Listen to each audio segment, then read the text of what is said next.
आइए दोस्तों, स्वागत है आप सभी का आपके अपने YouTube चैनल ग्रोइंग माइंड्स पर। आशा करते हैं आप सभी अच्छे होंगे। तो आज इस वीडियो में हम हिंदी व्याकरण के एक बहुत ही महत्वपूर्ण टॉपिक समास की बात करेंगे। समास देखिए क्या होता है। जब हमने शब्द विचार किया था तब हमने रूढ़, यौगिक और योगरूढ़ शब्द जाने थे। तो जब हम वहां पर यौगिक शब्दों की चर्चा कर रहे थे तो वहां हमने ये जाना था कि जो उपसर्ग, प्रत्यय, संधि और समास होते हैं वो कौन से शब्द होते हैं, यौगिक शब्द होते हैं।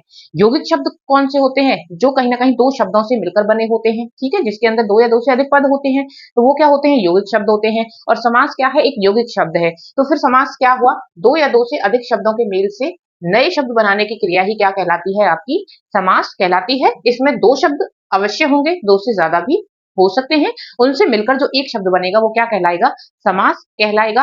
अब देखिए, वो तो क्या कहलाया, समास कहलाया। अब समास विग्रह क्या होता है, जो आपने शब्दों को मिलाकर समास को बनाया, ठीक है, आपने क्या किया, आपने कुछ शब्दों को मिलाया, एक समास उससे बना।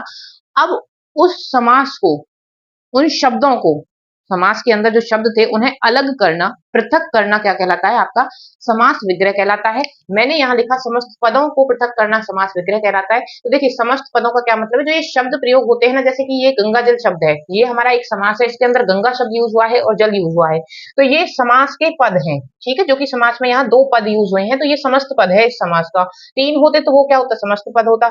तो उसको हम मिलाकर क्या कह देते हैं, समस्त पद, ठीक है। समास के अंदर जो शब्द प्रयोग हो जाते हैं उन्हीं को क्या कहते हैं, समस्त पद कहते हैं। तो उन पदों को अलग करना, पृथक करना क्या कहलाता है, समास का विग्रह कहलाता है। कैसे, देखिए, गंगा जल क्या है, समास है। विग्रह किस तरह से होगा, गंगा जल का क्या मतलब होता है, गंगा का जल, तो ये समास का क्या हो गया, विग्रह हो गया, जब हमने इन शब्दों को, पदों को अलग कर दिया। अब देखिए, जब आप समास को देखेंगे तो जो पहला शब्द होगा वो क्या कहलाएगा, आपका पूर्व पद कहलाएगा, और जो दूसरा शब्द होगा वो आपका क्या कहलाएगा, उत्तर पद कहलाएगा। तो यहाँ से क्लियर हो, क्योंकि जब देखिए, जब आप इनकी डेफिनेशन जानेंगे ना समास के प्रकार की, तो वहां पे ये शब्द प्रयोग होंगे कि पूर्व पद प्रधान होता है, उत्तर पद प्रधान होता है, तो आपको उस टाइम पता होना चाहिए कि पूर्व पद क्या है और उत्तर पद क्या है। ठीक है, अब बात करते हैं समास के प्रकार की। तो देखिए, समास के प्रकार, 6 तरह के समास हम पढ़ते हैं। तत्पुरुष समास, द्विगु समास, द्वंद्व समास, कर्मधारय समास, बहुब्रीहि समास और अव्ययी भाव समास। आज इस वीडियो में हम 3 समास के बारे में चर्चा करेंगे। पहला द्विगु, दूसरा द्वंद्व और तीसरा हम जानेंगे अव्ययी भाव समास को। देखिए, द्विगु और द्वंद्व समास और अव्ययी समास को एक बार अगर आप पढ़ लेते हैं तो पहचानना काफी आसान होता है। हम 3 को एक बार पढ़ के हटा देंगे, फिर हम नेक्स्ट वीडियो में 3 को पढ़ेंगे, क्योंकि तत्पुरुष थोड़ा सा लंबा हो जाता है, इसके अपने भी क्या है, कुछ भेद हैं। भेद कह लीजिए, या फिर जो कारक विभक्तियां होती है ना, वो इसके अंदर लगती हैं, तो उन्हीं कारक विभक्तियों के ऊपर इनके अलग अलग नाम रखे गए हैं। तो इन 3 को, तत्पुरुष, कर्मधारय और बहुब्रीहि समास को हम नेक्स्ट वीडियो में देखेंगे। आज हम चर्चा करेंगे इन 3 समास की। देखिए, समास के चैप्टर से कोई ना कोई क्वेश्चन अगर हिंदी सेक्शन आपसे पूछा जाता है तो जरूर पूछा जाता है, और एक अच्छा टॉपिक है। अगर आपने एक बार ध्यान से समझ लिया, चीजों को याद कर लिया, तो फिर आप समास में गलती कम करते हैं। संधि जैसे चैप्टर में थोड़ा सा क्या होता है, क्रिटिकल होता है वो चैप्टर, वहां थोड़ी गलती होने के चांस फिर भी ज्यादा होते हैं, लेकिन अगर समास को आप एक बार अच्छे से पढ़ लेते हैं तो फिर आप समास में कोई गलती नहीं करेंगे। तो आइए चलिए देखते हैं, पहले द्विगु समास को देखते हैं। आप यहाँ से भी देख सकते हैं कि द्विगु समास में क्या है, संख्यावाचक विशेषण होंगे। द्वंद्व में क्या होंगे, द्वंद्व में जो दोनों पद होंगे, जैसे कि यहाँ गंगा और जल 2 पद हैं, ठीक है, तो द्वंद्व के अंदर पहचान ये होती है कि उसके दोनों पदों का बराबर महत्व होता है। जिस तरह से संयुक्त वाक्य में आप पढ़ते थे कि दोनों वाक्यों का बराबर महत्व होता है और वो स्वतंत्र होते हैं, तो उसी तरह से यहाँ द्वंद्व समास में जो दोनों पद होंगे उनका समान महत्व होगा। अव्ययी भाव समास में होता है कि पहला पद क्या होता है, आपका अव्यय होता है, पूर्व पद आपका अव्यय होता है। तो चलिए, आइए इन तीनों को अब विस्तार से पढ़ते हैं, इन पर चर्चा करते हैं। चलिए, द्विगु समास को देखते हैं। तो द्विगु समास, जैसा कि हम पढ़ भी चुके हैं कि इसके अंदर क्या होगा, संख्यावाचक विशेषण आगे लगा होगा। देखिए, जब हम समास को पढ़ते हैं तो हमने ये पढ़ा कि ये दो या दो से अधिक शब्दों का क्या होता है, दो या दो से अधिक क्या होंगे, शब्द होंगे। तो इन शब्दों में जो पहला शब्द शब्द होता है उसको पूर्व पद कहा जाता है, और जो दूसरा शब्द होता है उसको उत्तर पद कहा जाता है। तो आगे अगर इन शब्दों का प्रयोग हो तो आपको ये पता होना चाहिए कि पूर्व पद क्या होता है और उत्तर पद क्या होता है। जैसे कि अगर आप यहाँ देखें तो यहाँ त्रिरंगा, तो ये त्रि तो 3 के लिए प्रयोग हुआ और रंगा रंगों के लिए, तो ये त्रि तो क्या है, पूर्व पद, और रंगा क्या है, इसका उत्तर पद, उत्तर पद। पंच तो क्या है, आपका पूर्व पद, और भुज क्या है, उत्तर पद। पंच क्या है, उत्तर पद, पूर्व पद, और तंत्र क्या है, उत्तर पद। इस तरह से तो देखिए क्या होगा, संख्यावाचक विशेषण होगा जो पूर्व पद होगा, ठीक है, जो पहला पद होगा, जो पूर्व पद होगा, वो द्विगु समास में क्या होगा, संख्यावाचक होगा। इसमें कोई भी ऐसा शब्द नहीं आता, ऐसा समास नहीं आता जो कि संख्यावाचक ना हो। तो देखिए, तिरंगा, तिरंगा, 3 रंगों का समाहार। चौराहा, 4 रास्तों का समाहार। समाहार मतलब जहाँ पे ये चीजें मिलती हैं, जहाँ पे 4 रास्ते मिलते हैं, उसी को आप सभी जानते हैं, ये हमारी लोकल लैंग्वेज भी है कि एक चौराहा क्या होता है, जहाँ पे 4 रास्ते मिलते हैं। तो 4 राहों का समाहार जहाँ पे 4 रास्ते मिलते हो। पंचभुज, जहाँ पे 5 भुजाएं मिलती हो। सतसई, 7 सौ का समाहार। पंचतंत्र, 5 तंत्रों का समाहार। द्विगु, 2 गऊओं का समाहार। चवन्नी, 4 आनों का समाहार। इस तरह से इसके अंदर जो पूर्व पद होंगे वो सारे के सारे क्या होंगे, संख्यावाचक होंगे। तो द्विगु से आप याद रखिएगा कि इसके अंदर क्या होंगे, सारे के सारे पद संख्यावाचक विशेषण होंगे। याद रखने का तरीका ये हो सकता है कि कई बार ऐसे लग सकता है आपको कि द्वंद्व समास और द्विगु में कि इनमें से कौन सा संख्यावाचक है। बाकी के साथ तो कंफ्यूजन होगा नहीं, क्योंकि वो नाम अलग अलग है। तत्पुरुष अलग नाम है, बहुब्रीहि अलग है, अव्ययी भाव अलग है, कर्मधारय अलग है। तो द्विगु और द्वंद्व में हो सकता है। तो देखिए, द्वंद्व में द्व आता है, ठीक है, यहाँ द्वि आता है। द्वि हम दो को कहते हैं, द्वय तो नहीं कहते, द्वि कहते हैं। क्या कहते हैं, द्वि कहते हैं। तो जहां द्वि आ रहा है मतलब संख्या आ रही है, वही हमारे उसमें क्या आएंगे, संख्यावाचक शब्द आएंगे। या फिर इस तरह से याद रख सकते हैं कि द्वंद्व जो होता है, अब द्वंद्व आप सभी ने शायद सुना भी हो और ये आभास भी हो कि इस शब्द का क्या है कि दो लोगों के बीच में क्या हो रहा है, द्वंद्व हो रहा है, आपस में भिड़ रहे हैं। मतलब वो लोग अलग अलग प्रवृत्ति के लोग हैं। देखिए, अगर आपके थॉट्स मिलते हैं तो आपके अंदर, आपके बीच में लड़ाई नहीं होगी, ठीक है। लड़ाई कब होगी, जब थॉट्स नहीं मिलते होंगे, आप लोग अलग होंगे, ठीक है। अलग होंगे मतलब एक दूसरे के क्या होंगे, विलोम होंगे। तो द्वंद्व तो कहाँ आएगा, जहां पे विलोम होंगे। तो विलोम होंगे मतलब संख्या नहीं होगी, संख्या दूसरे वाले में होगी, जो कि क्या होगा, द्विगु समास होगा। जब हम पढ़ रहे होते हैं तब हमको ऐसे लगता है कि हाँ, हमने द्विगु को पढ़ लिया, हमें समझ आ गया। हालांकि इसमें आपको कोई कंफ्यूजन होगी भी नहीं, क्योंकि पहला जो हमारा पूर्व पद होगा वो हमें दिख जाएगा कि अगर संख्यावाचक है तो द्विगु होगा।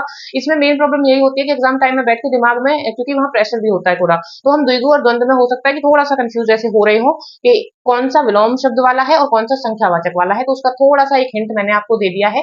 अब देखिए, ये इस तरह के हिंट आप अपने खुद भी बना सकते हैं। अगर आप अपने खुद बनाते हैं और जितने आप वियर्ड बनाएंगे ना, जैसे मैंने यहाँ द्वंद्व का ले लिया कि एक दूसरे से लड़ रहे हैं लोग, तो क्यों लड़ रहे हैं, क्योंकि वो सिमिलर नेचर के नहीं है। सिमिलर नेचर के नहीं है तो एक दूसरे के क्या है, विलोम है। तो यहाँ से मुझे अब हमेशा के लिए याद रहेगा कि द्वंद्व में कौन से शब्द आएंगे, विलोम शब्द आएंगे, और द्विगु के अंदर कौन से आएंगे, फिर तिरंगा, इसका मतलब संख्यावाचक, ठीक है। तो ये यहाँ से आपको हमेशा इस तरह से याद रह जाएगा। अब कुछ एग्जाम्पल्स हम द्वंद्व समास के देखेंगे।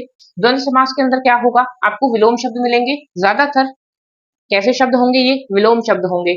और इसके दोनों ही पद क्या होते हैं, प्रधान होते हैं या समान होते हैं। समान मतलब उनका जो महत्व होता है वो समान होता है। किस तरह से, आपने संयुक्त वाक्य पढ़ा था तो भी आपको बताया गया था कि संयुक्त वाक्य के जो उपवाक्य होते हैं वो कैसे होते हैं, दोनों ही स्वतंत्र होते हैं, दोनों की ही बराबर वैल्यू होती है। उसी प्रकार द्वंद्व समास के जो दोनों पद होते हैं उन दोनों पदों की बराबर वैल्यू होती है। एक और इसकी एक पहचान है महत्वपूर्ण कि इसके बीच में क्या होगा, आपको डैश मिलेगा। क्या मिलेगा, डैश मिलेगा। जैसे आप देख सकते हैं अन्न जल के बीच में, भाई बहन के बीच में, खट्टा मीठा के बीच में, ऊंच नीच के बीच में, सभी में क्या लगा हुआ है, डैश लगा हुआ है। तो द्वंद्व समास जहां पर भी आएगा उसके बीच में डैश लगेगा ही लगेगा। तो आप डैश से भी इसकी पहचान कर सकते हैं। दूसरा, इसके अंदर क्या होंगे, विलोम शब्द होंगे। और तीसरा, दोनों पद कैसे होंगे, प्रधान होंगे। अन्न जल, अन्न और जल, भाई बहन, भाई और बहन, खट्टा मीठा, खट्टा और मीठा, ऊंच नीच, ऊंच और नीच, 2 या 4, भूखा प्यासा, भूखा और प्यासा, रात दिन, रात और दिन, राम लक्ष्मण, राम और लक्ष्मण, हानि और लाभ, नर और नारी, पाप और पुण्य, फूल और पत्ती, माँ और बाप, सुख और दुख आदि। तो इस तरह से ये वाक्य मिलेंगे। आपने देखा भी होगा कि हर किसी वाक्य को किसके साथ में जोड़ा हुआ है, डैश के साथ में जोड़ा गया है। अब देखिए, हालांकि हम आगे ही पढ़ने वाले हैं, लेकिन फिर भी एक डिफेंस में यही आपको बताते हुए चलती हूँ। जब हम अव्ययी भाव समास पढ़ेंगे ना, तो उसके अंदर भी हम कुछ ऐसे शब्दों को देखेंगे जिनके अंदर क्या लगा होगा, डैश लगा होगा। तो फिर आप कैसे पहचान करेंगे कि वो द्वंद्व समास है या फिर अव्ययी भाव समास है। देखिए, जब अव्ययी भाव समास में आपको डैश मिलेगा ना, वहां पे जो डैश के इधर वाला जो शब्द होगा और इधर वाला शब्द होगा, जैसे यहाँ आप कोई भी देख लीजिए, ऊंच और नीच के बीच में डैश है, तो डैश के इधर शब्द अलग है और इधर अलग है, एक दूसरे के विलोम शब्द है या फिर अलग तो है ही, ठीक है। और दोनों ही पद कैसे हैं, समान है। ऊंच का भी उतना ही अपना महत्व और नीच का भी उतना ही अपना महत्व। ऐसा तो नहीं कि कोई किसी पे डिपेंड कर रहा है, आश्रित है या किसी भी तरह से। तो दोनों ही क्या है, समान है।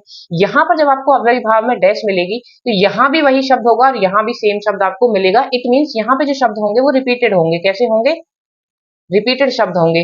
फॉर एग्जाम्पल,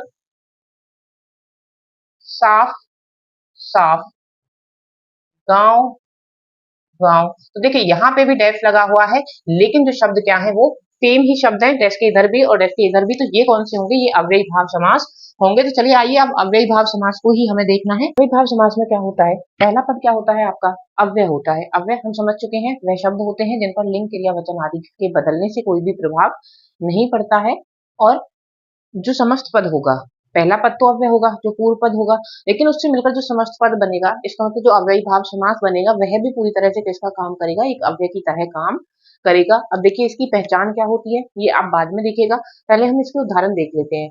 आज जन्म मतलब जन्म से लेकर अब तक, यथाशक्ति शक्ति के अनुसार, आजीवन पूरा जीवन है जीवन भर, यथाशीघ्र जितना शीघ्र हो सके, यथा समय समय के अनुसार, प्रति वर्ष प्रत्येक वर्ष, प्रतिदिन प्रत्येक दिन, गांव गांव प्रत्येक गांव, घर घर प्रत्येक घर, रातों रात रात ही रात, भर पेट पेट भरकर। अब देखिए जब हम कहते हैं कि मान लीजिए घर घर ये काम हो रहा है, तो उसका यही मतलब होता है ना कि हर एक घर में प्रत्येक घर में ये काम हो रहा है, प्रत्येक गांव में ये स्कीम आ रही है, तो उसका यही मतलब होता है कि गांव गांव में ये स्कीम फैलाई जा रही है, तो प्रत्येक गांव। अब देखिए यहाँ आपने अगर नोट किया हो तो कुछ शब्द, जैसे कि यहाँ पूर्व पद आ था, यहाँ भी आ था, यहाँ यथा था, यहाँ यथा, प्रति वाले एक भर, ठीक है।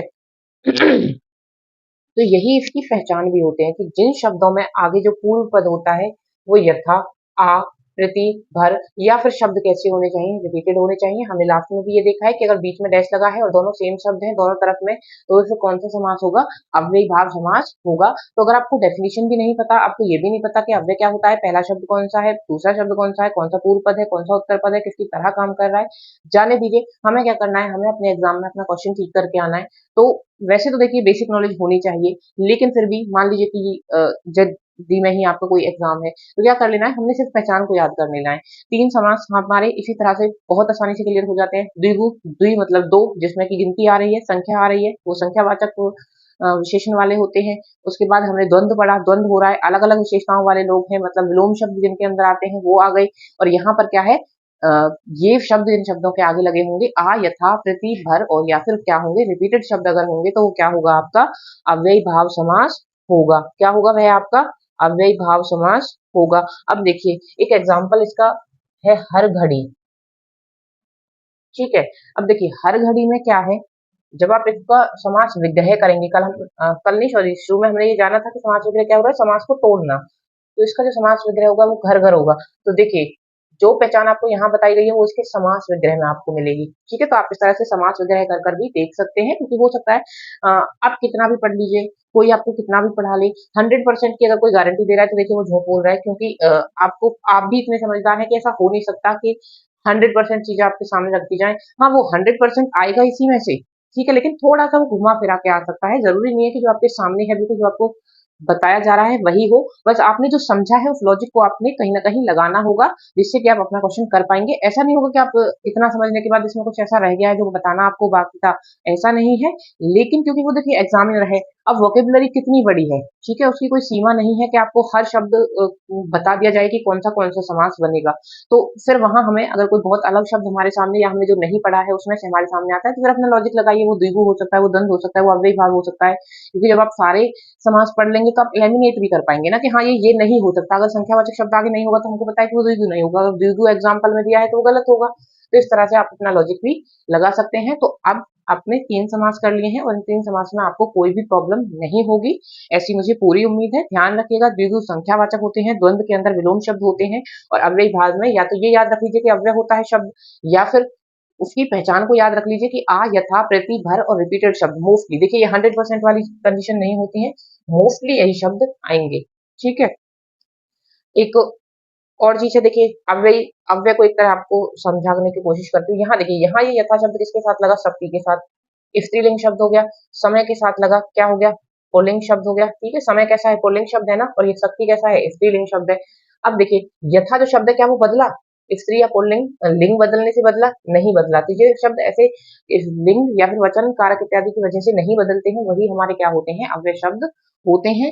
तो आई होप समझ आया होगा, अच्छे से पढ़िएगा, कुछ एग्जाम्पल्स का रिवीजन कीजिएगा।